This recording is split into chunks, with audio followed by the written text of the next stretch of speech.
One scripture or one story in the Bible that really speaks to me is the story in Genesis 22, 1 through 14.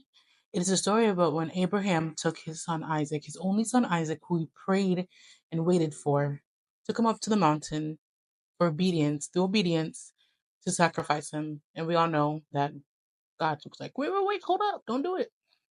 Um, in this season that I'm in, that story really resonates with me, and for multiple reasons. Um, Sacrifice is part of your Christian journey. Being able to obey and sacrifice the things that God asks you to do to stay aligned with Him is something that we as Christians are all too familiar with. You know what I mean?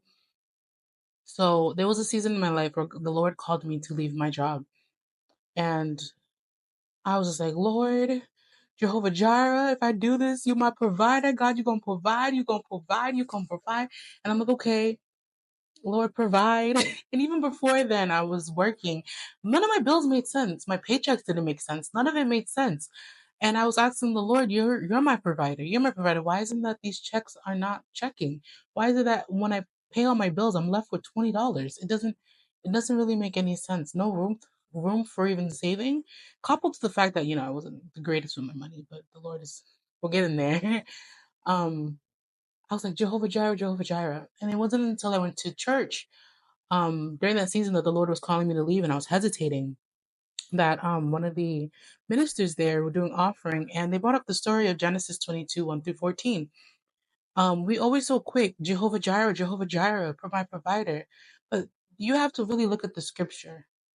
Abraham, through obedience, went up to the mountain and was literally about to sacrifice one of the things he loved the most, that he worked for the most, that he tarried the most for. He was willing to sacrifice that to be in obedience with God. And it was through when he was about to pierce the sun, God stopped him, said, "No, you've passed this test, basically." And it was then where God provided the perfect animal. After, I think it was a sheep or a deer, or not a deer. It was like a sheep or a lamb. He provided them with that, and then Abraham declared Jehovah Jireh. People always say, Jehovah Jireh, my provider, Jehovah Jireh. They don't realize Abraham had to almost sacrifice something that he loved so dearly to unlock that part of God. You don't just Jehovah Jireh, Jehovah Jireh. What are you doing to unlock parts of God? God was so moved by his obedience and his willing to sacrifice something that he loved. Then Abraham was able to tap into a dimension of God, Jehovah Jireh, his provider, my provider, our provider. And it really got me thinking, like, okay, I want God to provide. I want him to be Jireh. I need Jireh. What am I willing to sacrifice to unlock that part of God? And I did it. It took some time. I heard it in like December to leave my job. I didn't leave until like the end of April. So it was a lot of yeah, a lot. But I had to realize that this job that I'm working, everything that I'm doing, it's not by my will, it's not by my power. It's through God. He is my provider. I look to him, not the ways of the world, not man. I look to my God when it comes to being provided for. So you have to say and ask yourself, what are you willing to sacrifice to unlock dimensions of God? If you're struggling financially, if you're struggling to make ends meet, and you need Jehovah Jireh, what are you willing to sacrifice to unlock it? For me, I mean, and a couple other things, but one of them was a whole job. I had to sacrifice a job that was providing for me to get God my ultimate provider. What are you willing to sacrifice?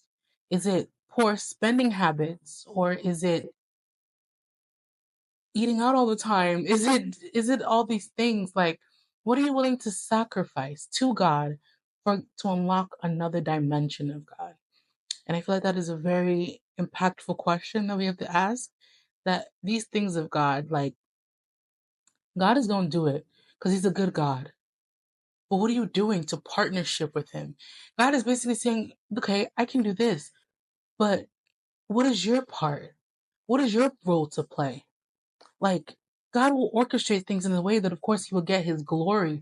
But you have to be willing, a willing vessel, a willing vessel, a willing man. Like He said, I sought for a man and He findeth not. Why can't He find a man when we're right here? I'm here.